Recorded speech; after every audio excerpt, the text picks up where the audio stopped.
Teachers academy में स्वागत करते हैं दोस्तों। आज आपकी संपूर्ण मैथ्स पेडागोजी की ये क्लास है जिसमें आपको संपूर्ण मैथ्स पेडागोजी इस वीडियो में यहाँ से अगर ये पूरी वीडियो को आप अच्छे से देख लेते हैं तो गारंटी है कि 15 नंबर इधर से और जो 15 नंबर आपका जो फैक्चुअल जो मैथ के जो क्वेश्चन होते हैं, रेगुलर जो मैथ के क्वेश्चन होते हैं, अगर वो आप प्रैक्टिस कर रहे हैं तो दोस्तों अब गारंटी है कि आपका 30 में से 30 आना ही चाहिए।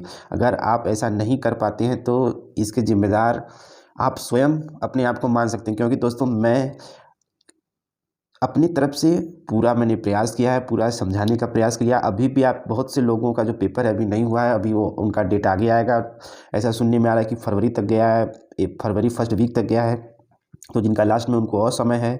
तो सबसे पहला काम करना है कि आपको ये पूरा वीडियो देखना है, नोट्स आपको बिल्कुल नहीं बनाना है। आपको बस क्या करना है कि वीडियो के आप कमेंट बॉक्स में चले जाइएगा, वहाँ पर मैं आपको इंस्टाग्राम का लिंक दे दूँगा, वहाँ से आप मुझसे PDF मांग सकते हैं अगर किसी को चाहिए तो। बाकी कोई बात नहीं है, आप ऐसे पढ़ सकते हैं। याद रखना है कि आपको नोट्स नहीं बनाने हैं। और आप इस वीडियो में सबसे पहले मुझे बताना है कि आप क्या क्या पढ़ेंगे। तो चलिए दोस्तों शुरू करते हैं। देखिए सबसे पहले क्या करना है, ऐसे कुछ मैंने 25 पॉइंट मैंने प्रीवियस ईयर से उठाए जहाँ से आपसे डायरेक्टली क्वेश्चन ऐसे ही आ सकते हैं। इसे पॉइंट में भी डाल सकता है, वहाँ से आप छांटने में इसका सहयोग कर सकते हैं। तो मैंने कुछ ऐसे इंपॉर्टेंट 25 पॉइंट्स लिए हैं। अगर आप टोटल मिला देंगे तो ये लगभग 50 हो जाएंगे, लेकिन मैंने मान के चलिए 25 है। देखिए गणितीय संचार या संचार को भी संचारण लिख सकता है, तो कंफ्यूज नहीं होना है। इसको हम देखेंगे।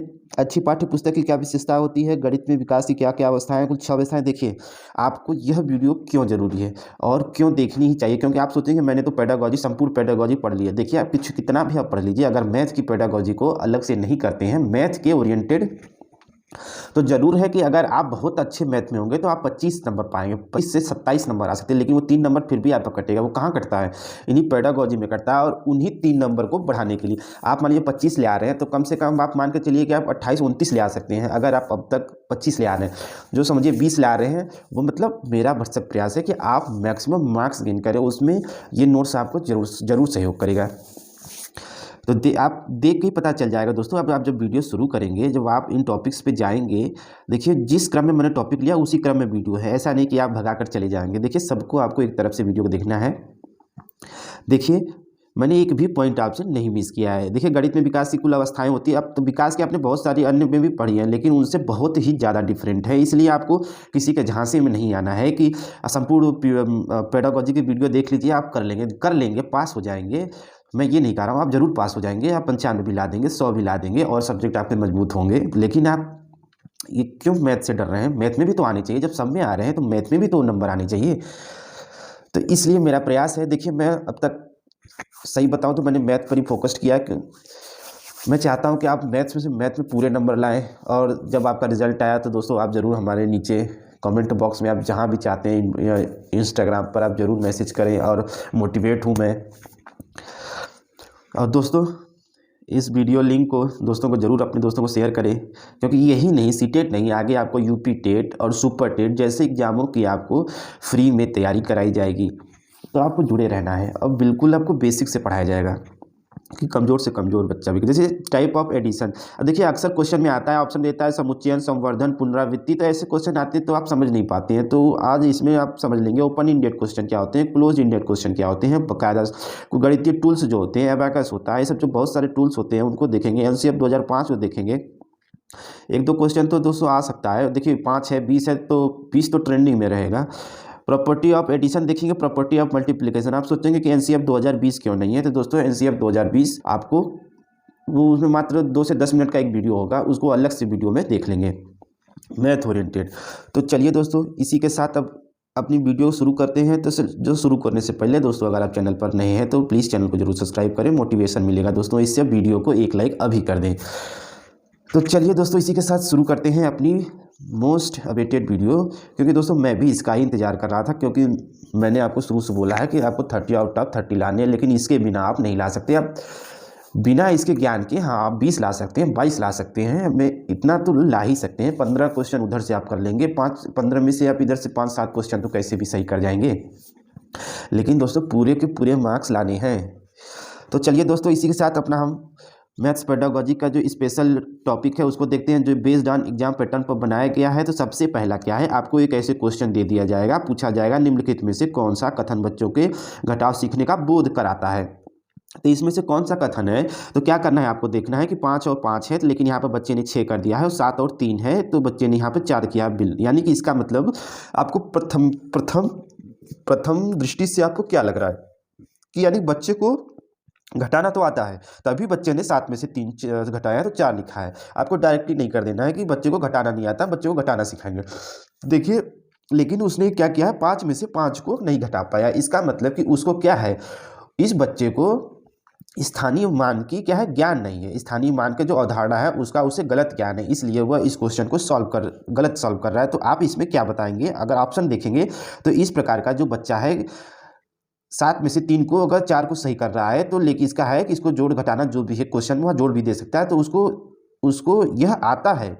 लेकिन आप इसको आंसर, इसको ये भी ऑप्शन हो सकता है आंसर नहीं मानेंगे। अगर वो ऑप्शन में दे देता है कि आप इसको अभ्यास द्वारा दूर करा देंगे, तो दोस्तों ये भी आपका ऑप्शन गलत होगा। इसमें एक ही ऑप्शन अगर उसमें होगा आपको स्थानीय मान, तो दोस्तों इसमें उसको स्थानीय मान का ज्ञान नहीं, आप इसमें बच्चे को स्थानीय मान का ज्ञान कराएंगे, उसके बाद इस जोड़ को फिर से कराएंगे तो वो बच्चा सही करने लगेगा। अब आगे चलते हैं, रोमन अंक पर क्वेश्चन आए हुए हैं दोस्तों। रोमन अंक पर क्वेश्चन आए हुए हैं, तो सबसे पहला क्वेश्चन बनता है हिंदू और अरबी में क्यों नहीं लिखे जाते और लेखन इसका क्यों नहीं होता है। तो दोस्तों क्योंकि जो रोमन अंक का होता है स्थानीय मान और नियोजन नहीं होता है, इसके कारण रोमन को हिंदू और अरबी के जैसा इसको क्या करते हैं, नहीं लिख सकते हैं। तो लेखन भी क्यों नहीं होता है आप समझ गए होंगे, क्योंकि इसमें स्थानीय मान का नियोजन नहीं होता है। आप समझ चुके होंगे यहाँ पर भी स्थानीय मान का ही रोल है, इसमें स्थानीय मान को हम क्या कर सकते हैं, नियोजित नहीं कर सकते हैं।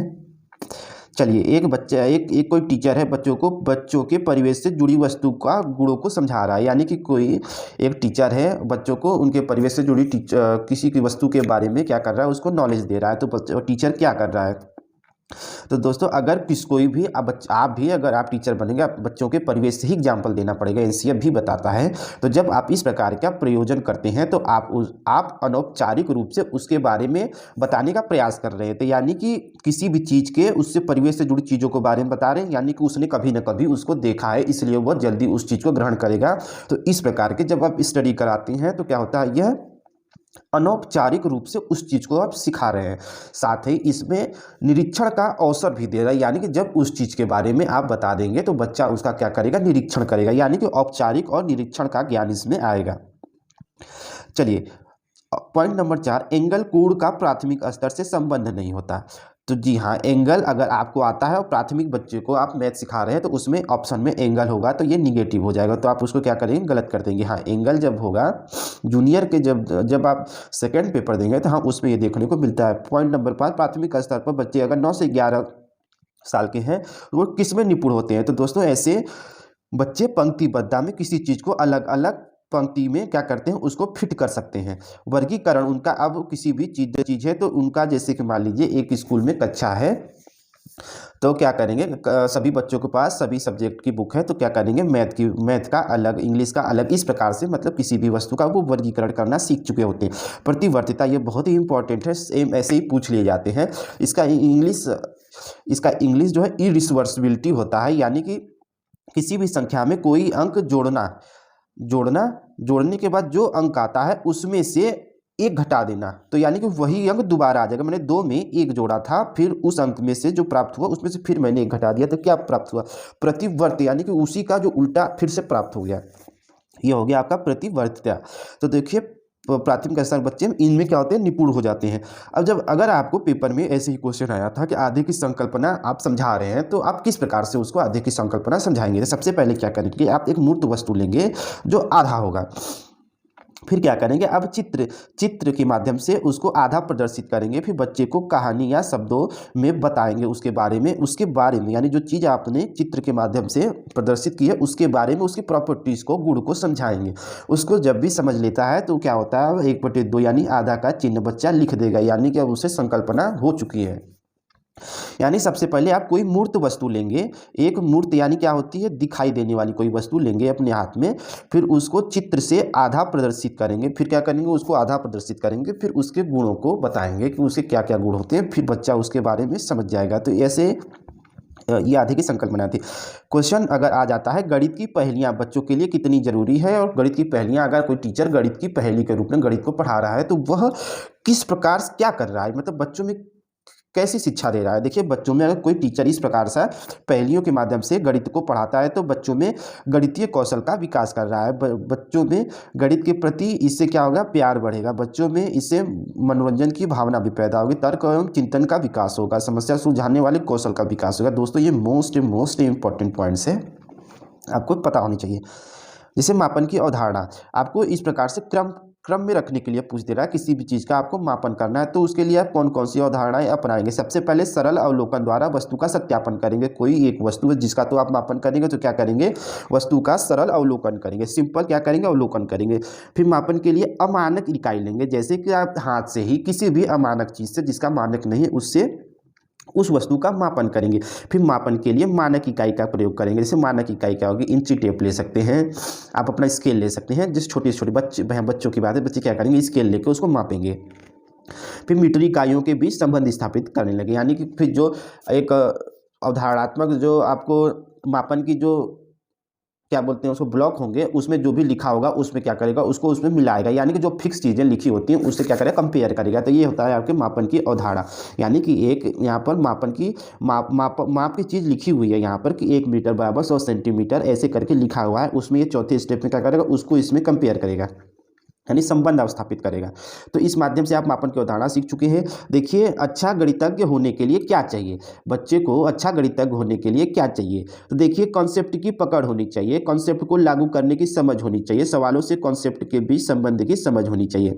देखिए, क्या अच्छा गणितज्ञ होने का, देखिए ऑप्शन कैसे घुमाएगा, अच्छा गणितज्ञ होने के लिए होना चाहिए सवालों को जल्दी जल्दी सॉल्व करना, सवालों का पूर्ण रूप से उसे याद होना।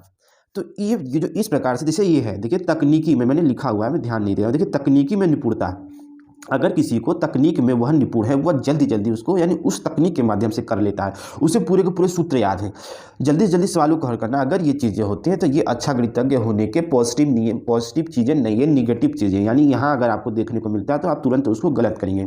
उसको कॉन्सेप्ट की पकड़ होनी चाहिए, लागू करने की उसको कॉन्सेप्ट को समझ होनी चाहिए, सवालों में कॉन्सेप्ट के बीच यानी 2-3 कॉन्सेप्ट को क्या करें, वो मिला सके, इस प्रकार की समझ होती है तो वह अच्छा गणितज्ञ माना जाएगा।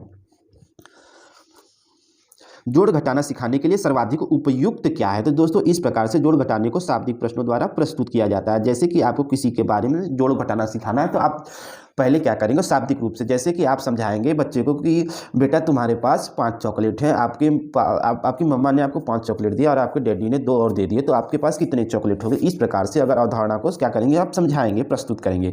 तो इस प्रकार की अवधारणा में आप क्या करेंगे, प्लस माइनस गुणा भाग, ये जो क्या है, ये मूल संक्रियाएं हैं गणित की, ये 4 होती हैं। मूलभूत संक्रियाएं कौन सी हैं, प्लस होती है, माइनस होती है, गुणा होती है, भाग होती है, ये मूलभूत संक्रियाएं हैं मैथ्स में। गणितीय संचरण क्या होता है, यानी कि मैथमेटिकल कम्युनिकेशन क्या होता है, इसको आगे मैंने बकायदा एक पूरा टॉपिक लिया है। तो यहाँ पर देख लीजिए, इसमें organise, consolidate, express mathematical thinking among the student, यानी स्टूडेंट के बीच में क्या करना, किसी चीज़ को ऑर्गेनाइज करना, कंसोलिडेट मिलाना, एक्सप्रेस दिखाना, मैथमेटिकल थिंकिंग, यानी कि मैथमेटिकल थिंकिंग का भी क्या करना, विकास करना। यह गणितीय संचरण में आता है। क्या होता है, बच्चे के लॉजिकल थिंकिंग में क्या होता है, वृद्धि होती है, अंडरस्टैंडिंग बढ़ती है, वह किसी भी चीज़ को एसिमुलेट कर लेता है, मैथ टर्म्स को क्या करता है, एसिमुलेट कर लेता है, और पैटर्न समझने में उसको आसानी होती है, और मैथ को स्टेटमेंट को भी समझने लगता है। तो इस प्रकार से अगर क्वेश्चन में आ रहा है कि गणितीय संचरण के लिए क्या सही है, अगर कोई टीचर गणितीय संचार कराता है तो उसके लिए क्या क्या चीज़ें सही है, पॉजिटिव और निगेटिव में, तो ये देखिए ये सब क्या है, पॉजिटिव चीज़ें हैं। प्राथमिक स्तर पर अच्छी पाठ्यपुस्तक की क्या विशेषता है, यानी कि अगर क्वेश्चन आए कि प्राथमिक बच्चों के लिए पाठ्यपुस्तक कैसी होनी चाहिए, क्या चकाचक चिकनी होनी चाहिए, अगर ऐसे भी ऑप्शन लिख देगा तो क्या करेंगे, वैसा नहीं होना चाहिए। एक ऑप्शन वो भी होगा, जैसे कि मान लीजिए कि 4 क्रम में करने को बोल दे, तो अगर वो लिखा हो कि चकाचौंध या कलरफुल होनी चाहिए तो इसको आप सबसे आखिरी में करेंगे। कि आधारभूत ज्ञान व सिद्धांत तथा तथ्य बिल्कुल सरल होने चाहिए, उनके लाइफ से जुड़ी होनी चाहिए। पाठ्य पुस्तक की अवधारणा दूसरा स्टेप क्या होगा, उनकी दैनिक जीवन से जोड़कर बनाई गई हो, पुराने सिद्धांतों के साथ नवीन खोजों का, ऐसा नहीं कि एक बुक है उसको 10 साल से बच्चे उसी को पढ़ते आ रहे, नहीं, उसमें बच्चों के नवीन चीज़ों का समावेश होना चाहिए, नए नए माध्यम होने चाहिए। पाठ्य पुस्तक छोटे छोटे अध्यायों में विभाजित होनी चाहिए। ये प्राइमरी के लिए और जूनियर के लिए, दोनों के लिए टॉपिक, ये इसमें दोस्तों प्राइमरी और जूनियर दोनों को समावेश किया गया है। गणित के पीरियड में कोई टीचर वाद विवाद कराता है, ऐसे ही क्वेश्चन आपसे पूछा जाता है। एक फलाना टीचर है, क्या करता है, बच्चों में वाद विवाद की प्रतियोगिता रखवाता है, तो वह बच्चों में क्या कर रहा है, तो बच्चों में विश्लेषण व संप्रेषण, बच्चों में विश्लेषणात्मक गुण को वृद्धि कर रहा है, और संप्रेषण बच्चों को क्या कर रहा है, संप्रेषित भी कर रहा है, यानी कि मैथमेटिकल टूल्स को, मैथमेटिकल संख्याओं का क्या कर रहा है, संप्रेषण, कम्युनिकेशन करा रहा है। तो यानी कि विश्लेषण कर रहा है, क्या कर रहा है, विश्लेषण और कम्युनिकेशन। संप्रेषण क्या होता है, इसका इंग्लिश कम्युनिकेशन। वैदिक गणित बच्चों में गणना के कौशल तथा उनकी गणना की गति में वृद्धि में क्या होता है, सहायक होता है। तो आप ध्यान दीजिए, गणना का कौशल और उसकी गति में क्या होता है, वृद्धि होती है वैदिक गणित सीखने से। इसीलिए आज की सरकारें वैदिक गणित को भी बढ़ावा दे रही हैं, क्योंकि इसी वैदिक गणित के माध्यम से आज जो बहुत सी चीज़ें इन्हीं वैदिक चीज़ों पर टिकी हुई है, जो हमारी पुरानी परंपरागत मैथ थी। सोचिए कितनी ज़रूरी है वो वैदिक मैथ। इसलिए वैदिक मैथ छोटे बच्चों, मतलब सभी क्लास में वैदिक मैथ का जरूर समावेश होना चाहिए। चलिए अब सबसे इम्पॉर्टेंट सब अब तक के में भी जो सबसे इम्पॉर्टेंट है, देखिए ये development phases in mathematics oriented आपने फेजेस अब तक नहीं पढ़े। आपने थ्योरी तो बहुत पढ़ी होंगे, लेकिन इसमें आपको बहुत कुछ नया मिलने वाला है। अगर आपको दोस्तों लगता है कि आपने ऐसा अब तक नहीं पढ़ा है, तो वीडियो में एक कमेंट जरूर करके बताएं, जी सर हमने ऐसा पहली बार पढ़ा है। और दोस्तों हमारे चैनल को जरूर सब्सक्राइब करें।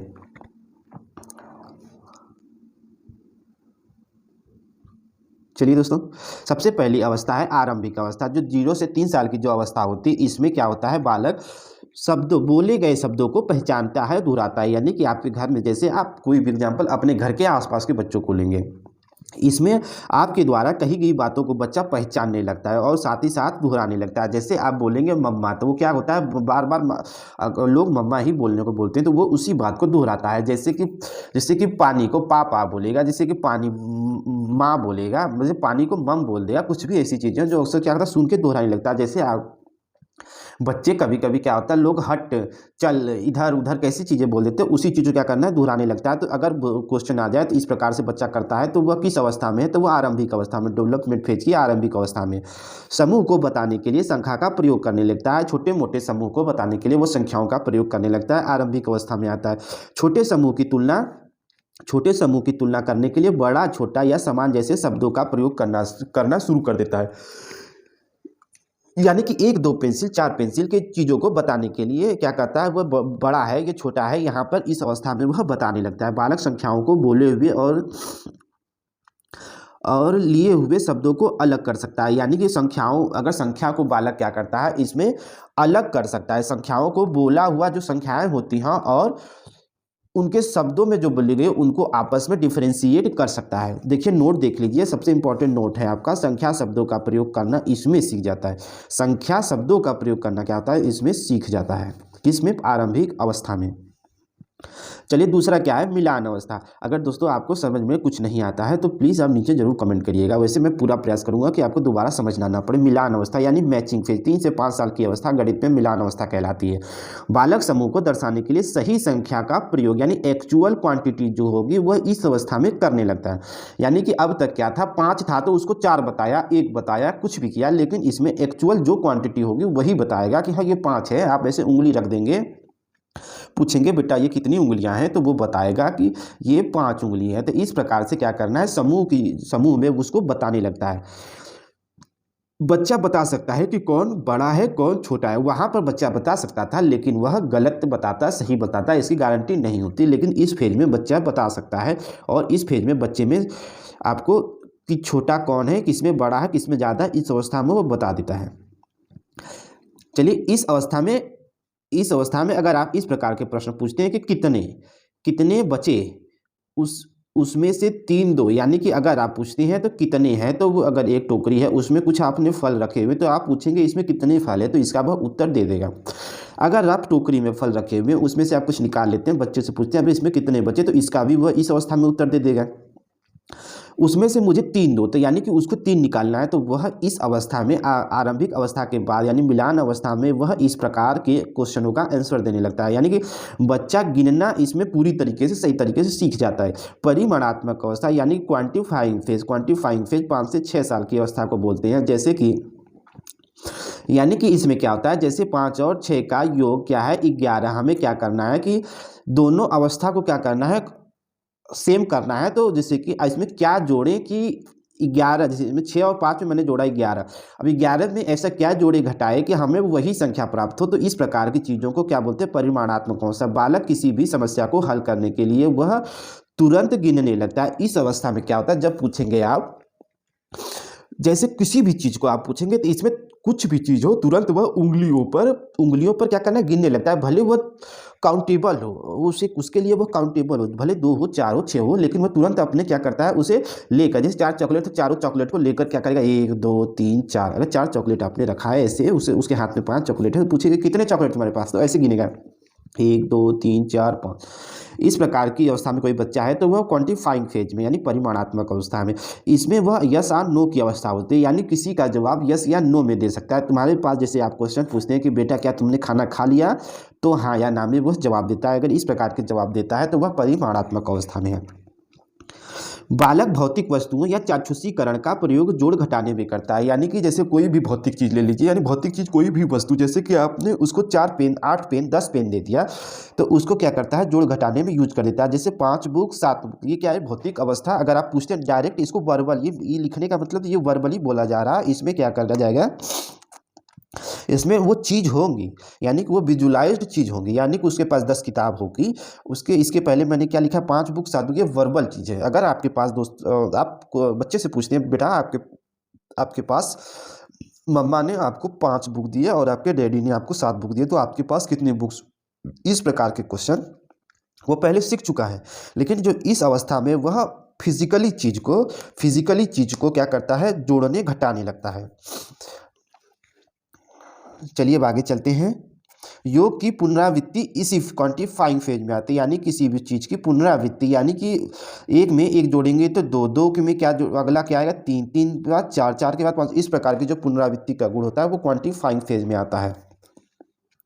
किसी चीज़ का टुकड़ों में करना यानी डिवाइड करना, तो वह बच्चों को यह जानने का जो सीखने का गुण क्वांटिफाइंग फेज में आता है, यानी कि जो इसकी समझ क्या होती है इसी क्वांटिफाइंग फेज में डेवलप हो जाती है। जैसे मैंने एक संरचना लिया, मैंने बोला कि इसको 2 भागों में डिवाइड करो, तो इस प्रकार वह 2 भागों में डिवाइड कर दिया। जब इसको बोलो 2 और भागों में डिवाइड करो, तो इसको क्या इस प्रकार की जो ज्ञान की जो समझ है इसमें आ जाती है क्वांटिफाइंग फेज में। यानी कि क्वांटिफाइंग फेज में संरक्षण के गुण आ जाता है, यानी संरक्षण के गुण किस में आते हैं क्वांटिफाइंग फेज में, यानी कंजर्वेशन के गुण।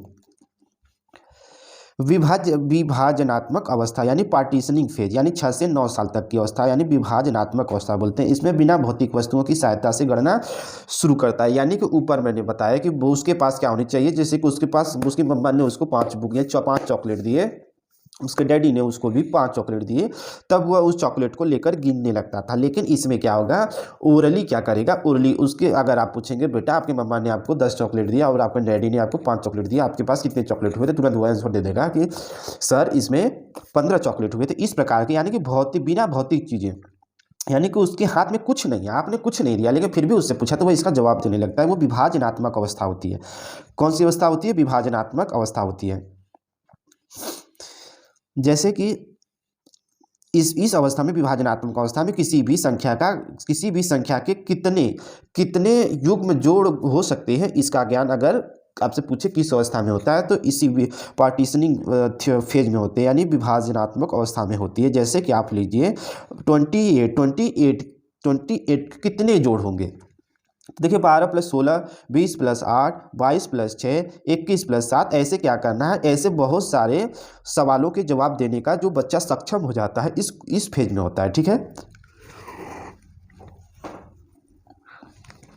जैसे 43 पाने के लिए, जैसे क्वेश्चन है कि 43 पाने के लिए 27 में क्या ऐड करें, दूसरा क्वेश्चन है 43 में क्या घटाएं कि 27 प्राप्त हो। इस प्रकार की यानी कि इन्वर्स रिलेशन की समझ इसमें आ जाती है, यानी कि किसी भी चीज़ का इन्वर्स क्वेश्चन आपको ऐसे ही बनेगा, ऐसे नहीं लिखा रहेगा पॉजिटिव का निगेटिव इन्वर्स रिलेशन। आपके ऐसे ही क्वेश्चन बनते हैं कि एक बच्चा जो 43 पाने के लिए 27 में क्या ऐड करें, 43 में क्या घटाएं 27 प्राप्त हो, इस प्रकार की अवस्था में बच्चा है तो वह किस अवस्था में आएगा। तो इसका उत्तर आप तुरंत बता देंगे, विभाजनात्मक अवस्था यानी पार्टीशनिंग में। दो समान आकृतियों के आधे भाग बराबर है या नहीं, इसकी समझ इसमें आती है।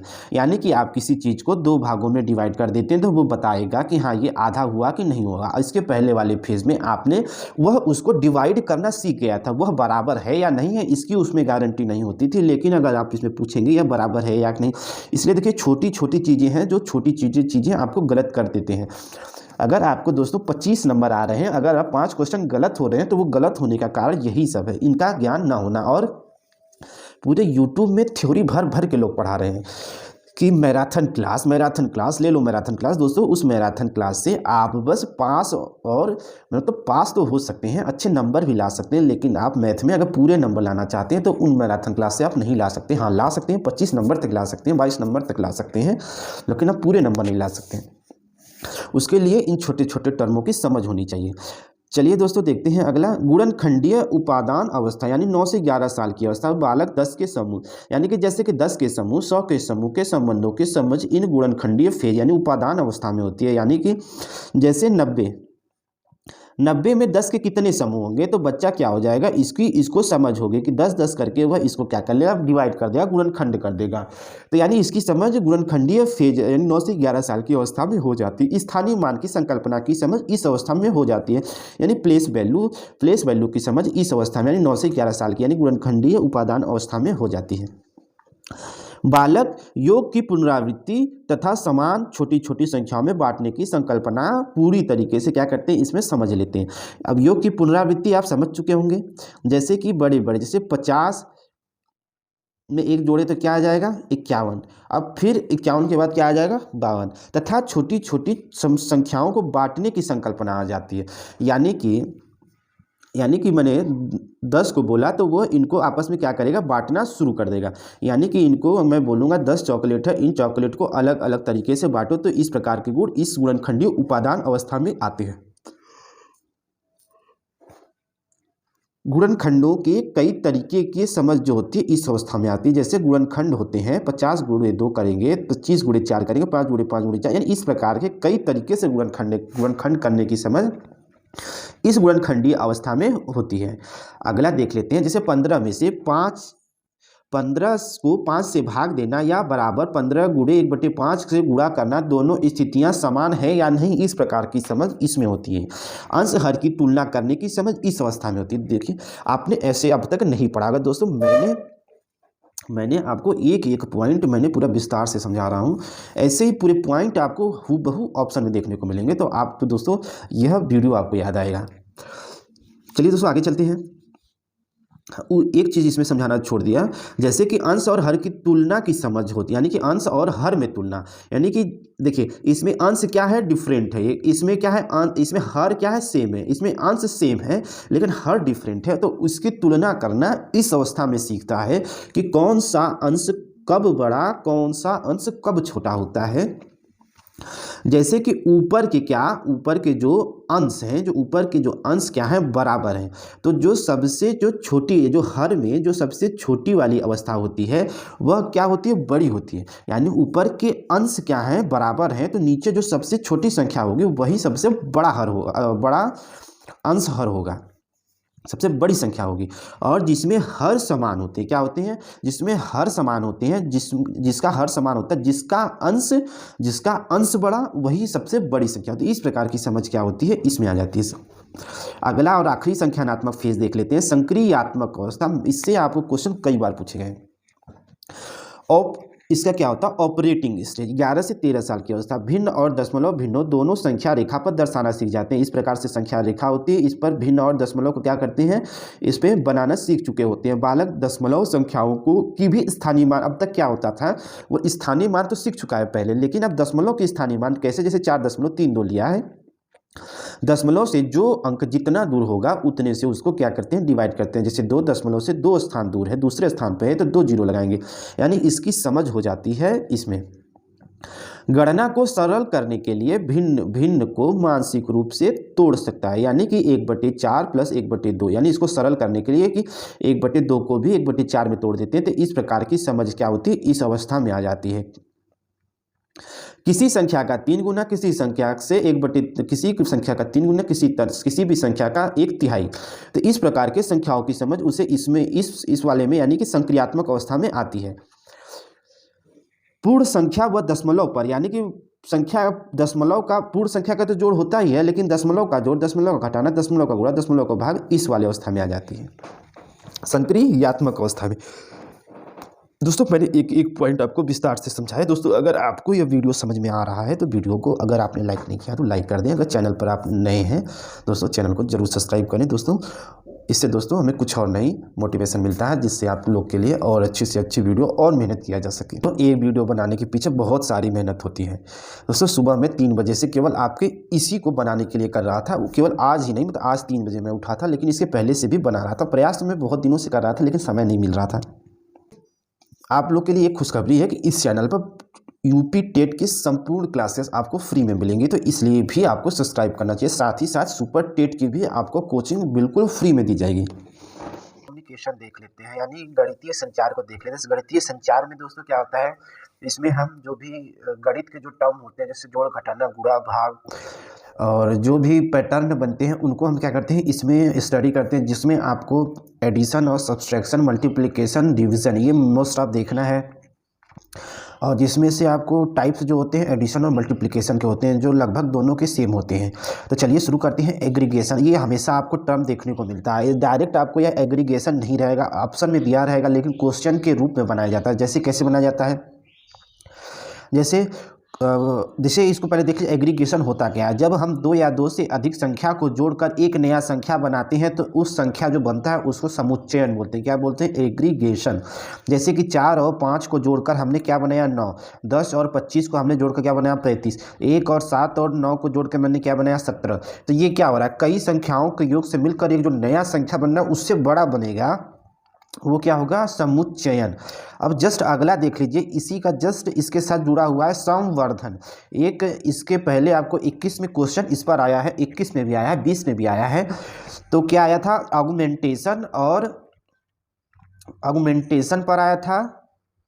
तो क्या था, पहले जैसे इसमें देख लिया होता है, पहले से ज्ञात संख्या में वृद्धि हो जाए, यानी पहले से कोई एक संख्या होगी उसमें ही वृद्धि हो जाए, तो वह होने वाला परिवर्तन, संख्या में होने वाला परिवर्तन संवर्धन कहलाता है। क्या कहलाता है, ऑगमेंटेशन। जैसे कि एक मोबाइल की कीमत 10,000 थी, पहले एक मोबाइल की कीमत 10,000 थी, उसे फिर क्या किया गया, जीएसटी में शामिल कर लिया गया, और जीएसटी पे मान लीजिए 10% का उस पर जीएसटी लग गया। तो क्या हुआ, 10,000 प्लस ये जो 10%, इसका जो 10% क्या हो जाएगा, 1,000 हो जाएगा। तो यानी कि अब इसका 1,000 रुपया इसमें क्या हो गया, बढ़ गया, इस 10,000 पे बढ़ा है ना। तो यानी जो बढ़ा होगा वो ऑगमेंटेशन कहलाएगा। लेकिन आपको बढ़ा हुआ पूछेगा नहीं, पूछेगा कि ऐसे दे देगा 25 + 7 बराबर, ऐसे दे देगा क्वेश्चन मार्क, फिर दूसरे ऑप्शन में दे देगा कि 1,000 का 10% बराबर, फुल स्टॉप, क्वेश्चन मार्क। अब पूछेगा निम्नलिखित में से कौन सी विधि फॉलो कर रहा है, तो आपको दे देगा ऑगमेंटेशन, और भी ऐसे 3 ऑप्शन दे देगा, समुच्चयन 2 और ऑप्शन दे देगा, और उसमें बोलेगा ए बी ऐसे करके। तो आपका क्या रहेगा उसमें, संवर्धन। क्या रहेगा, संवर्धन और समुच्चयन। यहाँ पर दोनों चीज़ें फॉलो हो रही हैं, ठीक है। ऐसे क्वेश्चन आपको बनाए जाएंगे। और इन चीज़ों का आपको अगर क्या होगा, नाम नहीं पता होगा, नाम के साथ साथ उनके बारे में नहीं पता होगा, तो आप गलत करेंगे। जबकि इन क्वेश्चन को कभी नहीं गलत करना है। क्यों मैं बोलता हूँ कि आपको 30 में से 30 आने ही चाहिए इसमें, क्योंकि एक ऐसा सब्जेक्ट है जिसमें आपको बहुत ज़्यादा नहीं पढ़ना है। ईवीएस देखिए, उसमें क्या करना है, उसमें भी बहुत ज़्यादा नहीं, लेकिन इसकी अपेक्षा तो बहुत ज़्यादा पढ़ना है, ज़्यादा एफर्ट करना है, इसमें कम एफर्ट करना है। तो चलिए, और मैंने दोस्तों प्रण भी लिया है कि आप सभी का जो कमज़ोर से कमज़ोर बच्चे, देखिए मैंने ये चैनल शुरू भी इसीलिए ही किया था। मैंने अक्सर देखता हूँ कि लोग कमेंट करते रहते हैं दूसरे चैनलों पर, सर मुझे समझ में नहीं आया, मैं बहुत कमज़ोर हूँ, मैं बहुत कमज़ोर हूँ। इस चैनल को बने हुए दोस्तों 20 दिन से भी ज़्यादा नहीं हुआ है, लेकिन प्यार आप लोग का बहुत मिल रहा है, सपोर्ट मिल रहा है। लेकिन दोस्तों इस चैनल मैंने काफ़ी लेट शुरू किया है, कोई बात नहीं, अगर आप लोग दोस्तों ऐसे ही प्यार दिखाएंगे तो दोस्तों इस आगे ऐसे ही बहुत लंबी हम लोग का ये श्रृंखला चलने वाली है। हमारा आपका ये श्रृंखला बहुत लंबी चलने वाली है, बस आपका प्यार बना रहे। इसमें मैं जीरो से लेकर हाई लेवल तक आपको ले चलूँगा। इसमें मेरी देखिए आप शिक्षक बनने जा रहे हैं, लेकिन आपका कोई भी ऐसा बेस आपका मजबूत होना चाहिए, ताकि जब आप अपने नए बच्चे जो आप भविष्य के बच्चे आएंगे उनको पढ़ाएंगे तो यानी कि आपको बेस मजबूत होना चाहिए। देखिए प्राइमरी एक ऐसा सेक्टर होता है जिसमें आपको सभी चीज़ों में आपको क्या पारंगत होना चाहिए, आपको हर चीज़ का नॉलेज होना चाहिए। ऐसा नहीं कि आपको इंग्लिश नहीं आती तो इंग्लिश नहीं पढ़ाएंगे, मैथ, वहाँ पर ऐसा चीज़ नहीं होता। वहाँ पे आपको कुछ भी सब्जेक्ट दिया जा सकता है। तो इसलिए आपको अपना, अगर आपको डर लगता है तो मैथ भी मजबूत करिए, प्रयास करिए, मेरे साथ प्रयास करिए। आप मुझसे पूछिए, आप अपने जो क्वेश्चन होते हैं नाम पर पूछिए। इसी जो YT टीचर्स एकेडमी के नाम से दोस्तों इंस्टाग्राम है, इसकी लिंक भी मैं नीचे इस वीडियो के दे दूँगा। चलिए शुरू करते हैं। आप बात ऐसी इनसे बात फिर कभी कर लेंगे, बहुत टाइम है। चलिए देखते हैं कंपैरेटिव एडिशन क्या, तुलनात्मक जमा। तुलनात्मक जमा क्या होता है? दो समान परिस्थिति में तुलना, यानी कि दो समान परिस्थिति में क्या करना है? तुलना करना है, लेकिन एक में क्या होगा? एडिशन होगा। अब इसको समझना क्या है। अब दो समान परिस्थिति, आपको ये पढ़ के समझ में नहीं आ रहा होगा कि दो समान परिस्थिति होती है। दोस्तों मैं PDF तो दे दूंगा, आप पढ़ लेंगे, लेकिन आपको समझ में नहीं आएगा। समझाने के लिए वही, इसीलिए तो वीडियो बनाई जाती है। जैसे ये देखिए दो समान परिस्थिति, एक परिस्थिति पेन, ये क्या है? समान परिस्थिति है। ये पेन है एक तरफ क्या है? इनका योग है। यहाँ पे 3 पेन है, यहाँ 2 पेन है, इनको मैं जोड़ दिया तो कितने पेन हो गए? 5 पेन हो गए। एक परिस्थिति, दो परिस्थिति, समान परिस्थिति हो गई। और एक में क्या करना है? एक में आपका जोड़ होना चाहिए। देखिए एक में जोड़ है ना, एक में ये जोड़ का साइन है ना, यहाँ पे तो पूरा जोड़ दिया है, यहाँ पे जोड़ का साइन है। यानी कि ऐसी परिस्थिति आपको देखने को मिलती है तो यह तुलनात्मक जमा होता है। इस प्रकार का एडिशन तुलनात्मक जमा होता है। ठीक है, आपको ऐसे ही इसको क्या करेगा, इसको ऐसे ही इसको एक सेंटेंस में डाल देगा कि राम क्या बोल देगा कि जैसे राम और मोहन है, जैसे ले लीजिए R और M है, यानी कि राम के पास मोहन से 50 रुपये अधिक है। तो राम के पास जो है मोहन से 50 रुपये अधिक है, तो मोहन से 50 रुपये अधिक है, तो यानी कि एक में देखिए जमा आ गया। अब ये जमा को क्या बोलेंगे? Comparative addition. ठीक है, आई थिंक आपको समझ में आ गया होगा। चलिए अब चलते हैं रिपीटेड एडिशन। क्या? रिपीटेड एडिशन यानी पुनरावृत्ति योग। जैसे एक ही चीज़ की क्या करते हैं, उसमें आगे आगे स्टेप में पुनरावृत्ति करते हैं। जैसे एक में एक जोड़े तो क्या आया? 2, 2 में फिर पुनरावृत्ति करेंगे तो एक जोड़ेंगे तो क्या आएगा? 3, 3 में एक जोड़ेंगे तो क्या आएगा? 4, 4 में एक जोड़ेंगे तो क्या आएगा? 5। यानी कि क्या हो रही है? रिपीटेड एडिशन, यानी कि एक ही एक रिपीट कर रहे हैं, पुनरावृत्ति हो रही है अंकों की। कैसे हो रही है? अंकों की। जैसे एक के बाद आया 2, 2 के बाद आया 3, 4, यानी पुनरावृत्ति हो रही है। चलिए आगे चलते, ग्रुपिंग मोस्ट इंपॉर्टेंट है, ग्रुपिंग। अब ग्रुपिंग क्या होता है? जैसे क्या होता है देखिए, ग्रुपिंग और रीग्रुपिंग को एक साथ जोड़कर पढ़ना है।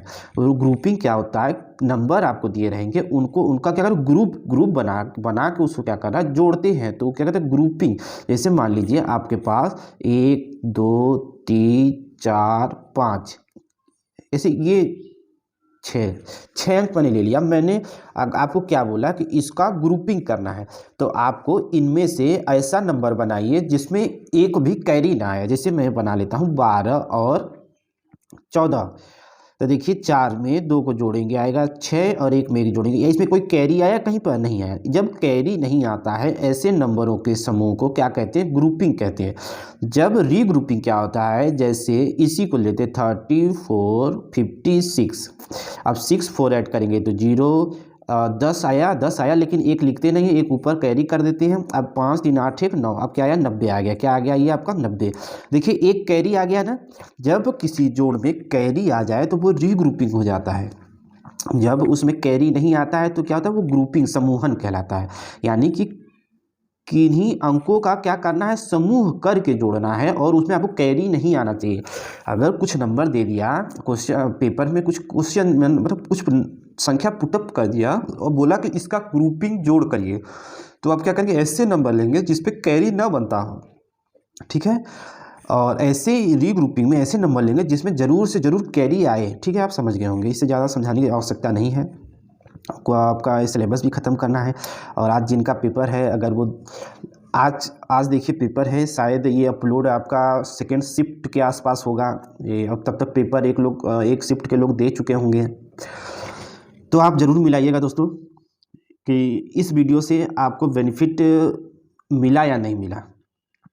चलिए, कंपनसेटिंग प्रतिकारी। कंपनसेटिंग क्या होता है? कंपनसेटिंग होता है कि जब किन्हीं दो नंबरों को क्या करते हैं, जोड़ते हैं। जो जोड़ने के बाद हमें जो प्राप्त होता है, क्या करता है बच्चा इसमें, क्या करता है, ओरली। क्या बता दिया आपको? ओरली बता दिया। मान लीजिए 30 को मैंने छोटा अंक को बताना है तो आपको छोटा अंक लेंगे, ठीक है ना।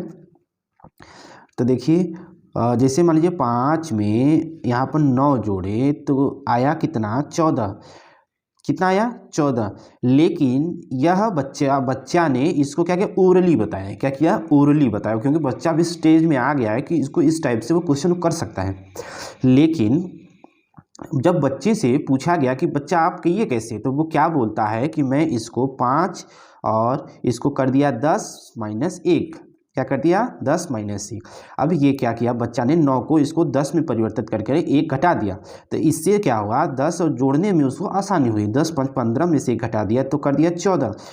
तो यानी कि इस प्रकार का अगर कोई बच्चा करता है तो उसको बोलते हैं प्रतिकारी, कंपनसेटिंग। क्या बोलते हैं, प्रतिकारी। डायरेक्ट मॉडलिंग क्या होता है, चलिए देख लेते हैं। मोस्ट इंपॉर्टेंट, डायरेक्ट मॉडलिंग, प्रत्यक्ष प्रतिचित्रण। यानी किसी भी भौतिक चीज़ का अगर कोई बच्चा इस्तेमाल करके क्या करता है, इस्तेमाल करके उसको क्या करता है, जोड़ता है, तो उसको बोलते हैं डायरेक्ट मॉडलिंग, प्रत्यक्ष प्रतिचित्रण। जैसे कि क्या करता है, भौतिक चीज़ होनी चाहिए। भौतिक चीज़ क्या होती है आपकी, कोई वस्तु हो जाएगी। क्या हो जाएगी, कोई वस्तु हो जाएगा, पेन हो गया, फल हो गए। क्या करा, उनको देख कर क्या करता है, जोड़ करता है, तो उसको डायरेक्ट मॉडलिंग करते हैं। जैसे कि उसने अपने उंगलियों के माध्यम से किया। जैसे कि ये एक उंगली, एक उंगली, ये तो एक और एक मिलकर कितना हुआ, 2। तो डायरेक्ट मॉडलिंग यानी प्रत्यक्ष प्रतिचित्रण बोलते हैं। डायरेक्ट आपको प्रत्यक्ष प्रतिचित्रण ऑप्शन में मिल जाएगा और आपको पता नहीं होता, कन्फ्यूज हो जाएंगे। आई थिंक अब आपसे एक भी क्वेश्चन गलत नहीं होगा। चलिए अब आगे चलते हैं। अभी तो आपको इंपॉर्टेंट टॉपिक बचे हुए हैं। मोस्ट इंपॉर्टेंट, यहाँ से आपको एक क्वेश्चन देखने को मिलते हैं, open ended question, close ended question. दोस्तों आपको आगे अन्य यूपी टेट, सुपर टेट जैसी तैयारियों के लिए आपको इस चैनल से जरूर जुड़ना चाहिए। दोस्तों सब्सक्राइब जरूर करें। चलिए, ओपन इंडेड क्वेश्चन क्या होता है। ओपन इंडेड क्वेश्चन वो होता है जिसके एक से अधिक ज़्यादा क्या हो, सॉल्यूशन हो। यानी कि कोई भी एक क्वेश्चन होता है जिसके कई तरीके से जिससे क्या किया जाए, सॉल्व हो सके, यानी जिसका सॉल्यूशन हो। जैसे क्वेश्चन है, ऐसे कितने नंबर हैं जो 8 को काटते हैं। तो आप देखिए 8 को काटते हैं, तो देखिए 8 को काटना है तो देखिए 1 भी काटता है, 2 चौका 8 भी होता है, 3 नहीं काटता है, 4 काटेगा, आपका 8 काटेगा। कितने इसके उत्तर निकले, 4 उत्तर निकले ना। यानी 1 से ज़्यादा अगर उत्तर निकल गए तो वो ओपन इंडेड में चला जाता है। जैसे 16 के कितने गुणनखंड होंगे, देखिए 16 के 1 भी है, 2 भी है, 4 भी है, 8 भी है, 16 भी है, यानी कि 1 से ज़्यादा हो गए ना, तो ये ओपन इंडेड हो गए। ओपन इंडेड आई थिंक आप समझ चुके होंगे, जिसके 1 से ज़्यादा सॉल्यूशन हो, 1 से ज़्यादा तरीके हो निकालने के, वो ओपन इंडेड होते हैं। क्लोज इंडेड इसका उल्टा, जिसके केवल और केवल एक सॉल्यूशन होते हैं, जिसका केवल एक ही मेथड होता है, वो ओपन इंडेड क्लोज इंडेड होता है। एग्जाम्पल ले लीजिए, ऐसे कितने नंबर हैं जो 1 को काटते हैं। अब 1 को काटने वाला एकमात्र नंबर है तो ये क्लोज इंडेड हो गया। 3 गुणे 5 बराबर क्या आएगा, तो इसका एकमात्र आंसर आएगा 15 आएगा। तो यानी कि इसके केवल एक ही सॉल्यूशन है, तो ये क्या हो जाएगा, आपका क्लोज इंडेड होगा। इससे ज़्यादा आपको सरल कोई नहीं बताएगा दोस्तों। चलिए ये भी देख लीजिए, छोटे मोटे टॉपिक हैं। अरिथमेटिक क्या होता है, ये ऑप्शन में आपको देखने को मिल सकते हैं। एल्गोरिथम, जैसे आपने अक्सर सुना होगा, फेसबुक का एल्गोरिथम, इंस्टाग्राम का एल्गोरिथम, मतलब हर चीज़ का सॉफ्टवेयर का एल्गोरिथम होता है, वैसे ही गणित का भी एक एल्गोरिथम होता है। यानी कि जो नियम आधारित होता है, यानी हर एक टॉपिक का हर एक का एल्गोरिथम होता है। उस एल्गोरिथम पर हमें क्वेश्चन को सॉल्व करना पड़ता है। उस एल्गोरिथम का फॉलो करके, अब चाहे इंडिया में करें, चाहे हिमालय पर जाके करें, चाहे अमेरिका में जाके करें, क्या करेगा, आपको उस एल्गोरिथम से सॉल्व करते हैं तो आंसर 1 आएगा। ये क्या होता है, स्टेप बाय स्टेप प्रोसेस होता है। एल्गोरिथम क्या होता है, नियम आधारित सेट ऑफ इंस्ट्रक्शन होते हैं। यह स्टेप बाय स्टेप एक प्रोसेस होता है। इसका एक डिजायरेबल रिजल्ट, वही जो मैं बताया, क्या कहीं भी आप चले जाइए एक डिजायरेबल रिजल्ट मिलेगा। जैसे कि ले लीजिए बोर्ड मास। अब बोर्ड मास का यूज करके सरलीकरण सिंप्लीफिकेशन को आप चाहे यहाँ सॉल्व करें, चाहे अमेरिका में सॉल्व करें, चाहे जर्मनी में सॉल्व करें, चाहे कहीं भी चले जाइए, चाहे आप हिमालय के ऐसे छोर पे चले जाइए कि जहाँ कोई ना जाता, अगर वहाँ पर भी अगर पहुँच जाते हैं आप तो सॉल्व करेंगे तो बोर्ड मास वही आपको डिजायरेबल ही आंसर मिलेगा जो आपने इंडिया अपने घर निकाला था। तो इसलिए एल्गोरिथम मतलब आप समझो। कॉन्सेप्ट मैप क्या होता है, कॉन्सेप्ट मैप वह तरीका जिसमें किसी भी सब्जेक्ट या टॉपिक का संपूर्ण ज्ञान आपको मिल जाए, तो उसे क्या बोलते हैं, कॉन्सेप्ट मैप। यानी कि छोटी से छोटी चीज़ में पूरा समाहित हो जाए तो उसको क्या बोलते हैं, कॉन्सेप्ट मैपिंग। यानी किसी चीज़ को ऐसा मैप के थ्रू समझ लेना कि क्या कम स्थान में आप सभी चीज़ों का नॉलेज हो जाए, तो क्या होता है, कॉन्सेप्ट मैपिंग होता है। चलिए दोस्तों आगे चलते हैं। अब हम लोग अपने समाप्ति की तरफ बढ़ रहे हैं, लेकिन अभी भी आपको समय लगेगा। चलिए गणितीय टूल्स के बारे में देख लेते हैं, बहुत ही इंपॉर्टेंट है। इससे आपको 1 से 2 क्वेश्चन कन्फर्मेटली आज 28 की पहली शिफ्ट वाला जो पहला पेपर होगा उसमें देखने को मिलेगा, और इसमें दूसरे शिफ्ट का भी जो है उसके भी क्वेश्चन इसी वीडियो से देखने को मिलेंगे।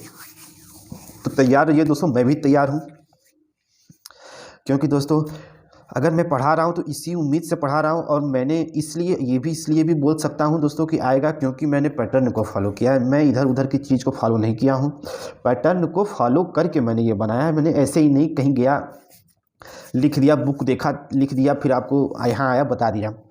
इसके पीछे दोस्तों आप समझ नहीं सकते मैंने केवल मैथ पे क्यों फोकस किया है, क्योंकि मैं जानता हूँ कि मोस्ट ऑफ लोगों को जो भी प्रॉब्लम होती है मैथ में प्रॉब्लम होती है।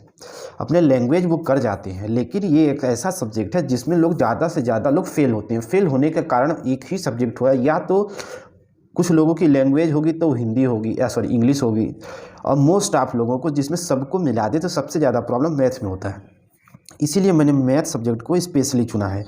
लेकिन बाकी वीडियो तो मैं दोस्तों सबकी बना सकता था, ऐसा कोई भी सब्जेक्ट नहीं है जिसकी मैं वीडियो ना बना पाऊँ, लेकिन मैंने चुना है केवल मैथ में ज़्यादा से ज़्यादा मैथ पर फोकस कर सकूँ और ऐसे लोगों को टारगेट करूँ जिनको मैथ से डर लगता है। चलिए सबसे पहले लेते हैं अबेकस। अबेकस इसको क्या बोलते हैं, टेलर का गिनतारा, यानी गिनतारा भी बोलते हैं। यह एक ऐसा उपकरण है जो दृष्टिबाधित छात्रों को गणना सिखाने में मदद करता है। कौन करता है, अबेकस। अबेकस का जो निर्माण है किसने किया था, विलियम टेलर ने किया था। तो ये तो क्वेश्चन आपसे नहीं पूछा था, हाँ टेट में पूछा जाएगा। तो आप चलिए देख लीजिए, मेन चीज़ है यूजर से प्रश्न पूछे जाते हैं, इनसे नहीं पूछे जाएंगे। देखिए जो गणितीय टूल्स यानी अबेकस है, गिनतारा से प्लेस वैल्यू सिखाते हैं बच्चों। ऐसे लोगों को अगर आपको प्लेस वैल्यू सिखाना है, जोड़ घटाना सिखाना है, तो आपको प्लेस वैल्यू का नॉलेज देना पड़ेगा। और ऐसे बच्चों को जो दृष्टिबाधित हैं उनको स्थानीय मान इसके माध्यम सिखाएंगे। एडिशन, सब्सट्रैक्शन, मल्टीप्लिकेशन, डिवीजन, साथ ही साथ फ्रैक्शन और वर्गमूल इत्यादि को आप इस गिनतारा से आप सिखा सकते हैं। यानी कि आपसे क्वेश्चन ऐसे ही पूछे जाएंगे कि गिनतारा से हम निम्नलिखित में से किस प्रकार के ज्ञान दे सकते हैं। एक ऑप्शन दे देगा कि हम दृष्टिबाधितों को ज्ञान देते हैं, दूसरा दे देगा कि इससे हम प्लेस वैल्यू निकालते हैं, सिखाते हैं। इससे फ्रैक्शन को दृष्टिबाधितों को सिखाते हैं, और चौथा दे देगा आपका क्यूब रूट निकालना सिखाते हैं। दोस्तों क्यूब रूट इसमें नहीं होता है, ठीक है, तो आपको वर्गमूल तक रहना। चलिए दोस्तों अब आगे चलते हैं। Graph paper. ग्राफ पेपर एक ऐसी संरचना होती है जिसमें कई सारे ऐसे ब्लॉक, इसे करके ऐसे ब्लॉक बना दिए जाता है, ग्राफ पेपर होता है। तो चलिए 2 दशमलव क्या है, 2 दशमलव संख्याओं में योग या गुणा को दर्शाने के लिए इसका उपयोग करते हैं। यानी कि दशमलव में योग और गुणा को दर्शाने के लिए हम ग्राफ पेपर का, अगर दशमलव का गुणा जोड़ बोले तो आप ग्राफ पेपर उसको टिक करेंगे। असमान आकृतियों का क्षेत्रफल निकालने के लिए हम क्या करते हैं, ग्राफ का प्रयोग करते हैं। यानी असमान आकृति है, जैसे मान लीजिए पत्ती है, ये असमान आकृति हो गई, इसका आप क्या करना है, क्षेत्रफल निकालना है, तो ग्राफ पेपर के माध्यम से निकालेंगे। जैसे पत्ती हो गई, समांतर चतुर्भुज हो गया अलग तरीके का, क्या होगा, कई सारे होते हैं, जो पेंटागन हो गए, हेक्सागन हो गए, ऑक्टागन हो गए, ऐसे बहुत सी जो संरचनाएं होती हैं उनको क्या करना, क्षेत्रफल निकालने के लिए आप इनका प्रयोग ग्राफ पेपर का प्रयोग करते हैं। क्षेत्रफलों की तुलना से संबंधित गलतफहमी को ग्राफ पेपर की मदद से दूर किया, यानी कि अगर क्षेत्रफल निकालने में क्या होता है, गलतफहमी हो जाती है तो उसको हम ग्राफ पेपर की मदद से ही दूर करते हैं। अभी दोस्तों एक और ग्राफ पेपर जैसा ही आगे आपको मिलेगा, जिसमें आपको वो नोट पढ़ना बहुत ज़रूरी है वहाँ का, क्योंकि देखिए यहाँ पर मैंने बताया है योग और गुणा, तो अभी आपको आगे क्लियर हो जाएगा, शायद अगला ही होगा, 10 ग्राम नहीं इसके आगे है। देखिए 10 ग्राम क्या होता है, 10 ग्राम यह 7 पीस वाली एक पजल होती है, यानी कि एक प्रकार का गेम होता है जिसमें 7 पीसेस होते हैं। उस पीसेस में वर्ग के 1 पीस होते हैं, आयत के 1 पीस होते हैं, समांतर चतुर्भुज के 1 पीस होते हैं, त्रिभुज के 5 पीस होते हैं। यानी कि कुछ एक ऐसी संरचना होती है, एक ऐसी संरचना होगी जिसमें 5 क्या बने रहेंगे, ऐसे अलग अलग तरीके के त्रिभुज बने रहेंगे, एक वर्ग बना रहेगा, एक आयत, एक समांतर चतुर्भुज बना देगा। इससे हम क्या करते हैं, आकृतियाँ, मतलब निम्नलिखित आकृतियों का करते हैं हम डिजाइन करते हैं। इसमें जानवर भी हो सकते हैं, इंसान भी हो सकते हैं, विभिन्न प्रकार की पेड़ पौधे, पत्तियाँ, मतलब विभिन्न प्रकार के हम क्या करते हैं, आकृतियों को इसके माध्यम से डिजाइन करते हैं। जैसे आप देख सकते हैं उसी के माध्यम से एक शिप का डिजाइन हुआ है, उसी के माध्यम से क्या हुआ, कैंडल का डिजाइन हुआ है। तो आई थिंक आप समझ चुके होंगे इससे हम क्या करते हैं। अब क्वेश्चन आपसे पूछता है 10 ग्राम निम्नलिखित में से क्या होता है, क्या होता है, अगर आप आकृतियों का निर्माण कर रहे हैं, जानवरों की आकृतियों का निर्माण, मतलब विभिन्न प्रकार के, यानी इसके माध्यम से हम बच्चों का क्या करते हैं, जो मेंटल एबिलिटी होती है उसको हम क्या करते हैं, इनमें अमूर्त चीज़ों को भी क्या करते हैं, विकास करने में मदद करते हैं। बच्चे ने क्या किया है, इस 10 ग्राम की मदद से क्या किया, एक नई आकृति की खोज कर दी थी। क्या हुआ, ये अमूर्त चीज़ हो गया ना, उसको सोच के कुछ बना रहा है, ठीक। अब चलिए डॉट पेपर चलते हैं। डॉट पेपर को हिंदी में बिंदु सिर कहते हैं। इसका प्रयोग परावर्तन तथा सममित रेखाओं को समझाने के लिए किसका प्रयोग करते हैं, डॉट पेपर यानी बिंदु सिर का। अब लाइन ऑफ सिमेट्री, मैंने इस पर कितने सारे क्वेश्चन कराए, और ये जब पहली बार क्वेश्चन आया था तो मोस्ट आप लोगों ने इसको छोड़ दिया था। चलिए अब कितने लोगों को तो अभी भी नहीं पता है, क्योंकि मैंने इसको लाइन ऑफ सिमेट्री को मुझे लगता है मैंने 4 से 5 क्वेश्चन अपने इसी चैनल पर कराए हैं। देखिए लाइन ऑफ सिमेट्री वह काल्पनिक रेखा होती है जो किसी वस्तु अथवा आकृतियों के उनके केंद्र से 2 बराबर भागों में विभाजित करता है। यानी कि एक कोई ऐसी संरचना होगी जिसका किसी का एक केंद्र बिंदु होगा, उसको आपस में क्या करती होगी, 2 भाग में, जैसे एक भाग ये 2 भागों में देखिए डिवाइड कर रही है। ये वर्ग मैंने लिया है। अब क्या करते हैं, इसको ऐसे केंद्र बिंदु से ले गए ना, इसको देखिए ऐसे केंद्र बिंदु से ले गए ना, इसको देखिए ऐसे, वर्ग को 4 लाइन विभाजित करती है 2 भागों में, ठीक है। वैसे ही मैंने नीचे देखिए लिखा से यच को देख ले। अब बोलेगा यच में कितने लाइन ऑफ सिमेट्री बनेंगे, ऐसे क्वेश्चन पूछे जाएंगे। आई में कितने लाइन ऑफ सिमेट्री बनेंगे, तो आई में कितने 2 लाइन ऑफ सिमेट्री बनेंगे। एच में कितने बनेंगे, 2 लाइन ऑफ सिमेट्री बनेंगे।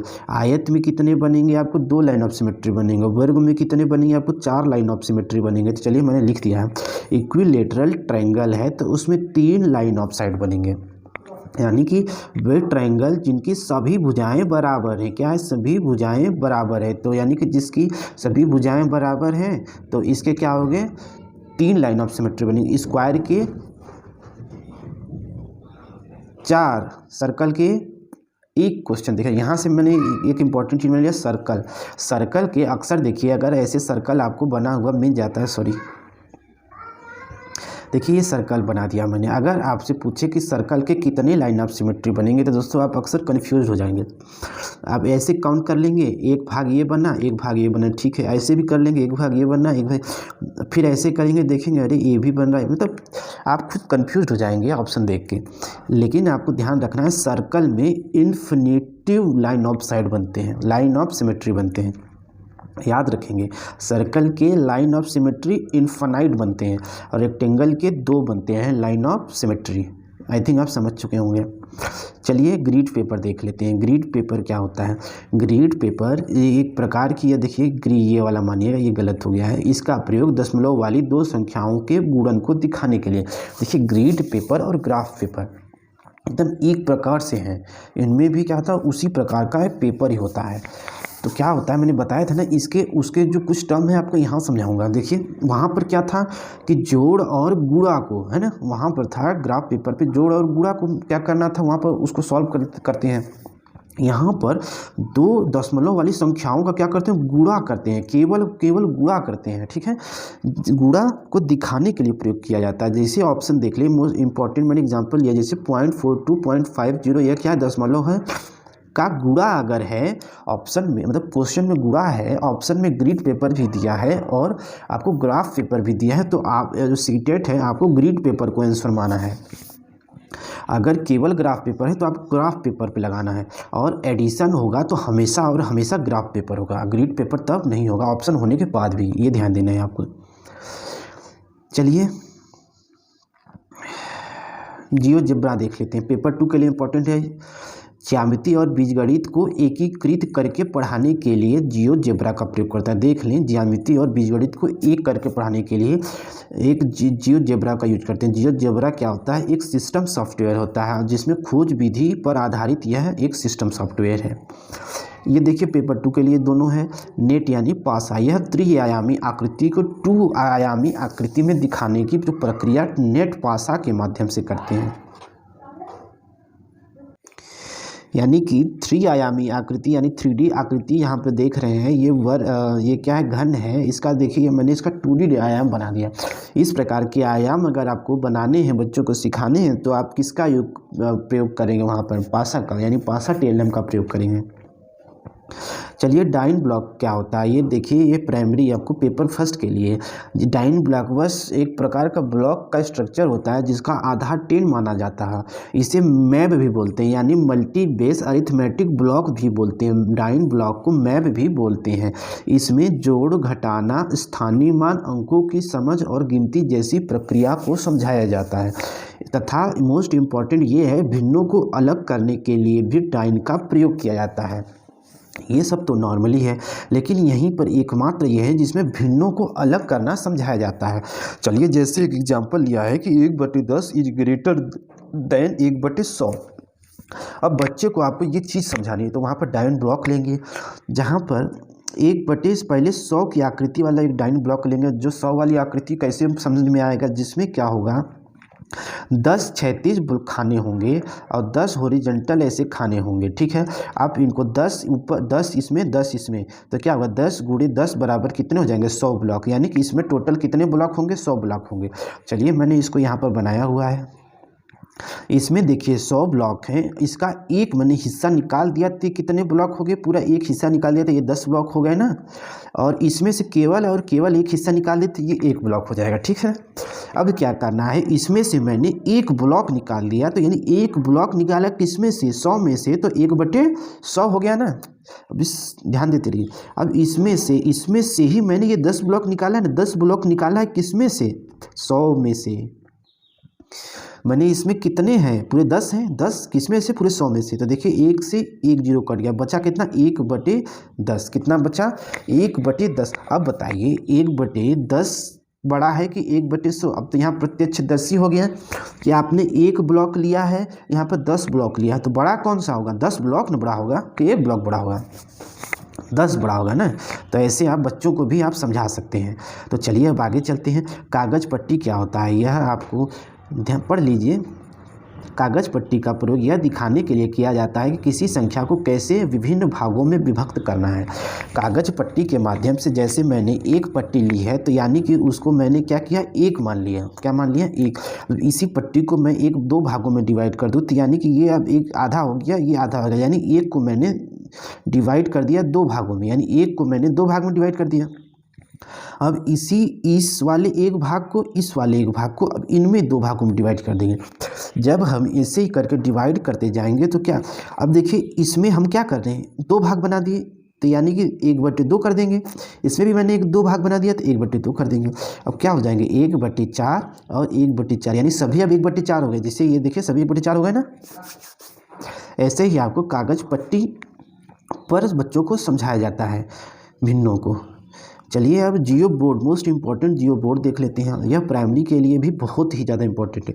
एक गणितीय जोड़ तोड़ करने का एक उपकरण, यानी गणितीय चीज़ों को जोड़ तोड़ करके आपको सिखाना है, यानी कि उनमें विभिन्न आकृतियों को उनको समझाना है, तो आप जियो बोर्ड का इस्तेमाल करेंगे। इसमें ज्यामिति, उन ज्यामिति का परिमाप, क्षेत्रफल, त्रिभुज और बहुभुज की विशेषता के बारे में इसमें आप समझा सकते हैं, यानी कि विभिन्न प्रकार की आकृतियों को इसमें आप बना सकते हैं। जैसे देख लीजिए, इस प्रकार का होती है एक संरचना, ये लकड़ी का बना होता है, इसमें कुछ ऐसे पिन लगे होते हैं, उस पिन पे क्या करते हैं आप, रबड़ आता है, उसके माध्यम से आप विभिन्न प्रकार की आकृतियों, जैसे रेक्टेंगल बना सकते हैं, पेंटागन बना सकते हैं, त्रिभुज बना सकते हैं, यानी प्लेन शेप, समतल आधार बना सकते हैं, समकोण पैटर्न बना सकते हैं, समरूपता दिखा सकते हैं।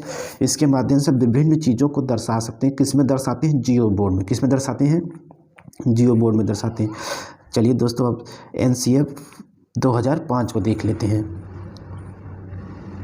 NCF 2005 में मैथ से रिलेटेड NCF को ही इसमें दोस्तों डिस्कस करना है। यही आप लोग नहीं करते हैं और आपके क्वेश्चन गलत हो जाते हैं।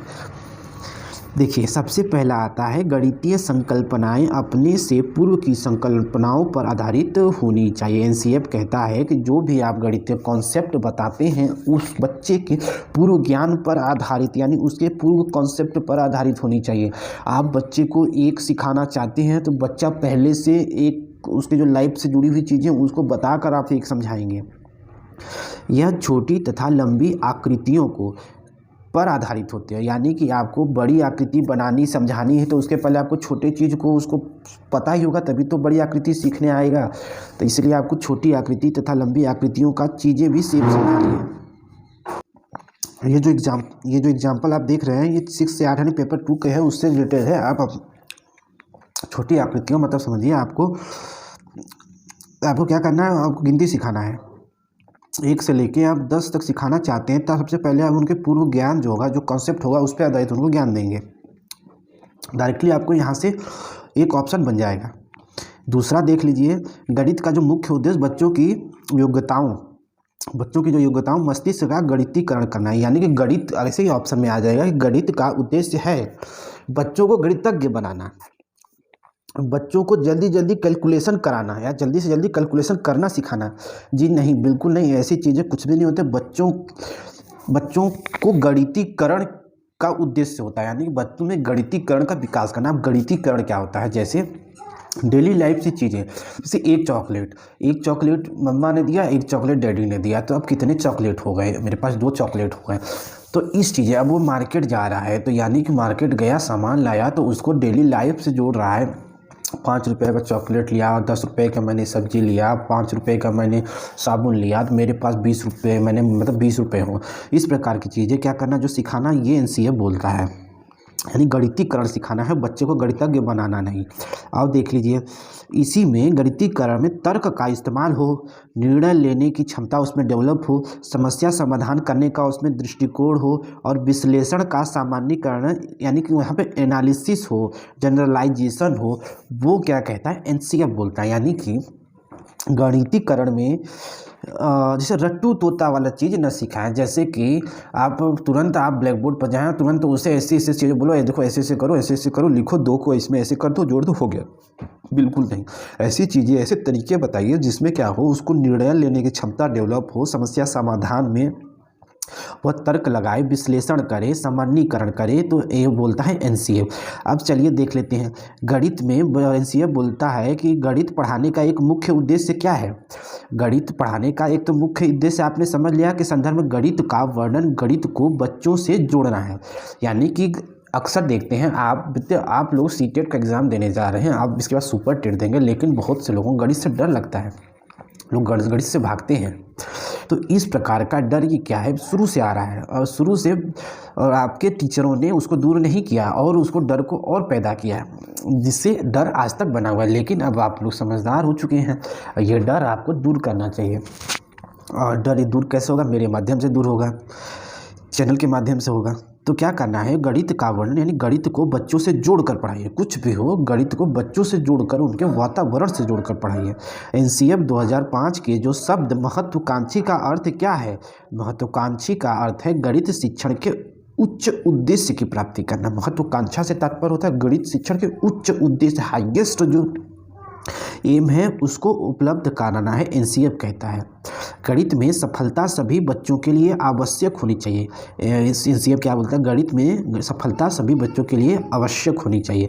अगला देख लीजिए, उपयोगी योग्यताओं का विकास करना, अच्छे अंक प्राप्त करना, उच्चतर पढ़ाई, अमूर्त चिंतन के लिए तैयार करना, यह उद्देश्य नहीं है। देखिए यह संकुचित उद्देश्य है। आपको इस पर एक पूरा क्वेश्चन आ चुका है कि निम्नलिखित में से गणित का संकुचित उद्देश्य क्या है। 2021 2019 में इस पर एक क्वेश्चन आया है।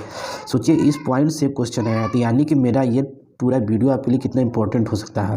यानी संकुचित उद्देश्य समझ गए ना तो अच्छे अंक प्राप्त कराना, उच्चतर पढ़ाई, अमूर्त चिंतन के लिए तैयार करना, ये सब नहीं है। बच्चों को उसका लाइफ से जुड़ी चीज़ें आप पढ़ाना है, उसमें गणितीकरण का विकास करना, ये है आपका इसका क्या है उद्देश्य है। चलिए, गणित में सोचने और तर्क करने की एक निश्चित तरीका है, जिसका अर्थ क्या होता है, खोज विधि को अपनाना, हस्तपरक सामग्री का इस्तेमाल करना यानी फिजिकल वस्तु का इस्तेमाल करना, संकल्पनाओं को वास्तविक जीवन से जोड़ना, ये तो सब चीज़ें ऊपर से ही जुड़ी हुई हैं। यानी कि इसमें बोल रहा है कि सोचना और तर्क कराने का निश्चित तरीका कैसे आप फॉलो करेंगे, कैसे सोचना और तर्क उसमें डेवलप करेंगे। तो एक ऐसी कोई विधि होगी जिसमें खोज विधि होगी, यानी हस्तपरक यानी जो कि मूर्त चीज़ों की सामग्रियों का इस्तेमाल करेगा, संकल्पनाओं और वास्तविक जीवन से जोड़कर पढ़ाएगा, तो उसमें क्या होगा, गणितीकरण का विकास हो जाएगा।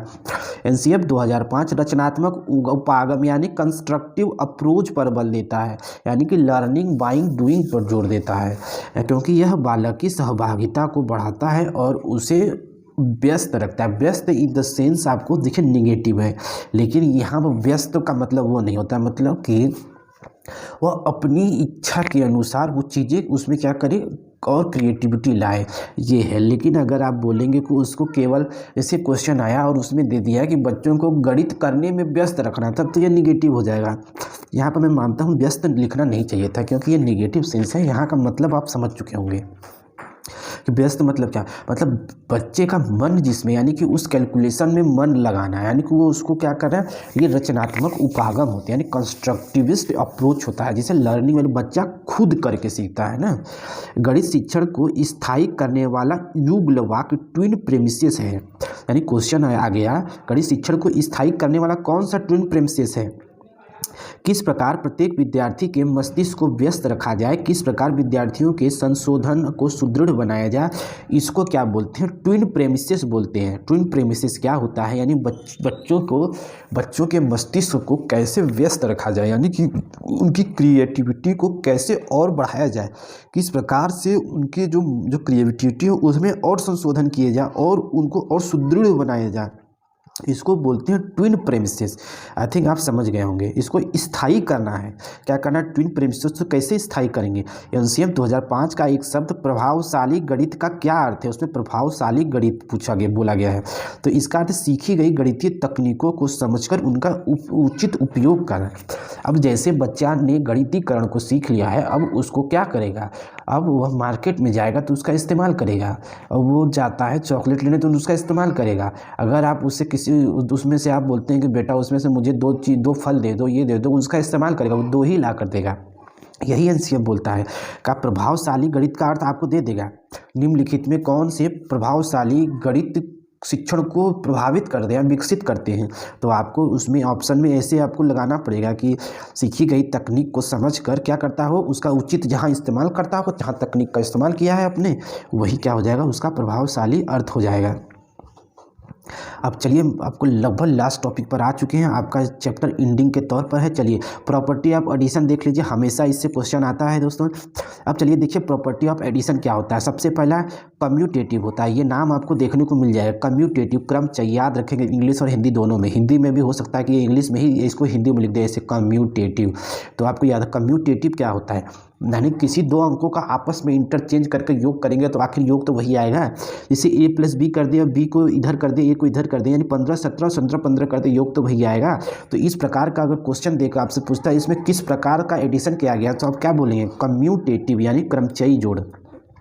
अब देखिए सहचर यानी एसोसिएटिव जोड़ क्या होता है, जिसमें दो या दो से अधिक अंक दिए होंगे उनको क्या करना है आपस में इंटरचेंज करके, जैसे a plus B plus C, A plus B plus C, लेकिन a प्लस बी को ब्रैकेट में किया, यहाँ b प्लस सी को जोड़ा है। यानी जब 2 प्लस 3 प्लस 5 और 2 प्लस 3 प्लस 5 को हम क्या करते हैं, 2 को 3 से और एक बार 3 को 5 से जोड़ते हैं तो देखेंगे कि वैल्यू सेम आएगी। यहाँ देखिए वैल्यू तो सेम आएगी, लेकिन अप्रोच क्या है, बदल गया। इस प्रकार से अप्रोच अगर क्वेश्चन में बच्चा कर रहा है तो वो किसका पालन कर रहा है, साहचर्यता का पालन कर रहा है। किसका पालन कर रहा है, वो सहचर्यता एसोसिएटिवनेस का पालन कर रहा है। आइडेंटिटी जोड़ यानी जैसा दिखे वैसा ही लाना है। जब आइडेंटिटी प्रॉपर्टी यानी सेम नंबर बनाना पड़ता है, इसमें क्या करना पड़ता है, बच्चे को सेम नंबर, अगर कोई बच्चा है किसी जोड़ को कर रहा है उसी आकृति उसी को संख्या को पुनः ला देता है। इस प्रकार वह आइडेंटिटी प्रॉपर्टी का प्रयोग करें, यानी जब ए दिया हुआ है उसको पुनः ए ले आ देता है, तो यानी उसमें जीरो जोड़ा होगा। यानी कि आइडेंटिटी प्रॉपर्टी ऐसी प्रॉपर्टी के जोड़ को बोलते हैं जिसमें वही नंबर प्राप्त करना। देखिए आइडेंटिटी प्रॉपर्टी और प्रॉपर्टी ऑफ जीरो लगभग सेम होते हैं, लेकिन अंतर समझना है, अंतर आपको समझना है। इसमें इसको क्या करना है, इसकी आइडेंटिटी सेम करनी है, इसके लिए हम जीरो जोड़ते हैं। और देखिए प्रॉपर्टी ऑफ जीरो क्यों इसको साथ में लिए हैं, इसको हमेशा ही जीरो जोड़ते हैं, इसमें आपको जीरो लाना नहीं पड़ता है। मतलब जैसे इसमें क्या करना पड़ा, सेम बनाने के लिए जीरो करना पड़ता नहीं, इसमें बोला जीरो जोड़ना ही जोड़ना पड़ेगा आपको। तो ए प्लस जीरो बराबर ए ही आएगा ना, तो यही बोलते हैं प्रॉपर्टी ऑफ जीरो। ऊपर के जो थे आपको 3 कम्यूटेटिव सहचर आइडेंटिटी वही मेन इंपॉर्टेंट है। अब देखिए property of multiplication, property of multiplication क्या होता है, वही कम्यूटेटिव, उसमें जो प्लस था यहाँ पर मल्टीपल कर देंगे, मल्टीपल करेंगे तो वही देखिए वैल्यू प्राप्त होगी। ठीक है, देखिए एसोसिएटिव यानी सहचर्य, सेम वही प्रोसेस है, वहाँ प्लस प्लस था यहाँ पर मल्टीप्लाई, वही करना है आपको, इंटरचेंज कर देना है। लेकिन जब आप इंटरचेंज करेंगे तो आपका आंसर नहीं बदलना चाहिए, बिल्कुल नहीं। देखिए आंसर वही है ना, लेकिन क्या हुआ, प्रॉपर्टी बदल गई, यहाँ पर 15 4 हो गया, यहाँ 20 3 हो गया। ठीक है ना, लेकिन आंसर वही होगा, यानी कि ये सहचर्य हो गया मल्टीप्लिकेशन का। आइडेंटिटी प्रॉपर्टी क्या होता है, वहाँ पर क्या था तो जीरो करना पड़ता था, नंबर की आइडेंटिटी ना बदले, यानी कि उस नंबर की आइडेंटिटी ना बदले, इसीलिए क्या करना पड़ता है, उसको वहाँ पर हम जीरो करते थे। लेकिन मैंने क्या बोला था, उसको सेम लाने के लिए वहाँ पे जीरो करते थे। लेकिन देखिए क्या बोला है, नंबर की आइडेंटिटी ना बदले, तो ऐसा कौन सा मेथड का इस्तेमाल करेंगे, जब प्रॉपर्टी नहीं बदले तो क्या जीरो थोड़ी करेंगे, अब तो मल्टीप्लाई करना है ना, तो 1 से गुणा करेंगे। हमेशा क्या आइडेंटिटी प्रॉपर्टी में 1 से क्या करना पड़ता है, मल्टीप्लाई। जीरो प्रॉपर्टी में इसमें भी क्या करना पड़ता है, आपको जो भी अंक दिया रहेगा उसमें जीरो से मल्टीप्लाई करेंगे। प्रोडक्ट क्या हो जाएगा, यहाँ पर जीरो लाना है, जीरो से करेंगे उसका प्रोडक्ट ऑलवेज जीरो होगा, प्रोडक्ट ऑलवेज क्या होगा आपका, जीरो होगा, प्रोडक्ट ऑलवेज जीरो। डिस्ट्रीब्यूटिव वितरण का नियम, ये देखिए योग और गुणा दोनों का क्या होता है, मिक्सअप होता है, इसलिए मैंने इसको बाद में लिया है। डिस्ट्रीब्यूटिव नियम बहुत ही ज़्यादा इंपॉर्टेंट होता है, इसमें एडिशन और मल्टीप्लिकेशन दोनों का समावेश होता है। देखिए 2 गुणे 3 प्लस 4 ब्रैकेट में बराबर 2 गुणे 3, यानी अब इनका गुणा हो गया प्लस, इनको क्या कर दिए प्लस 2 गुणे 4, इसको तोड़ दिए हैं ना, तोड़ दिए हैं। तो देखिए 2 प्लस 7 14 हो गया ना, 14। देखिए 8 प्लस 6 क्या हो गया, 14। आंसर तो आपका सेम आएगा, यानी कि यहाँ पर डिस्ट्रीब्यूटिव प्रॉपर्टी में अगर आपको ऐसे ही चीज़ें सेम तो मिलेगी, आप क्वेश्चन में ऐसे ही दिया रहेगा, आंसर सेम देगा, तो आपको तुरंत साचार पे नहीं चला जाना है, आपको देखना है कि वितरण का नियम तो इस्तेमाल नहीं हो रहा है। देखिए वितरण में दोनों होगा, गुणा और प्लस दोनों होगा, तो वो वितरण का नियम होगा, साचार्य से कंफ्यूज नहीं होना है। देखिए प्रतिलोम गुणन की सिद्धांत क्या बोलता है, प्रतिलोम गुणन ये मोस्ट इंपॉर्टेंट है, आपसे पूछता है कि 1/2 का प्रतिलोम क्या होगा, तो यानी इसका प्रतिलोम गुणन बोलता है जैसे किसी भी चीज़, कोई भी ऑब्जेक्ट दिया है उसका उल्टा गुणा, यानी कि उसका उल्टा, यानी प्रतिलोम में हमेशा आपको आंसर 1 आएगा, क्या आएगा, 1 आएगा। तो देखिए प्रतिलोम यानी जो दिया है उसका उल्टा से उसका गुणा कर दें, वही उसका क्या होता है, 2 से 2 कट गया, 1 से क्या बच्चा 1। प्रतिलोम यानी किसी भी चीज़ का प्रतिलोम उल्टा गुणा कर देने पर उसका प्रतिलोम प्राप्त हो जाता है, यानी प्रतिलोम हमेशा क्या आएगा, 1 आएगा। इसी के साथ दोस्तों आपका ये बहुप्रतीक्षित वीडियो मैथ्स पेडागोजी आज समाप्त हो जाता है। अब केवल हम आपका जितने भी पेपर में क्वेश्चन आए रहेंगे उसको डेली वाइज डिस्कस करेंगे, और आपकी मैं साथ में मैथ की प्रैक्टिस, अभी जो 15 क्वेश्चन के लिए जो आप मैथ की जो, ये तो पूरा आपको थ्योरी और पेडागोजी हो गया, प्रैक्टिस जो मैथ के 15 नंबर के जो क्वेश्चंस आते हैं, जो रेगुलर मैथ से क्वेश्चन आते हैं, उसको हम डेली डिस्कस करेंगे 15-15 10-10 क्वेश्चन करके। अब तक समझ लीजिए हमने 500 लगभग क्वेश्चन आपको करा चुके हैं, ऐसे प्रैक्टिस कराते रहेंगे। तो दोस्तों आपको बस इतना उम्मीद है कि आप चैनल को जरूर सब्सक्राइब करेंगे और वीडियो को हमारे लाइक करें, ज़्यादा से ज़्यादा लोगों को शेयर करें, चैनल को दोस्तों जरूर सब्सक्राइब करें। इसी से यही दोस्तों हमारा मोटिवेशन है, जितना ज़्यादा आप चैनल को लाइक करेंगे, चैनल को प्यार देंगे, चैनल को सब्सक्राइब करेंगे, शेयर करेंगे। चलिए मिलते हैं नेक्स्ट वीडियो में, तब तक के लिए जय हिंद।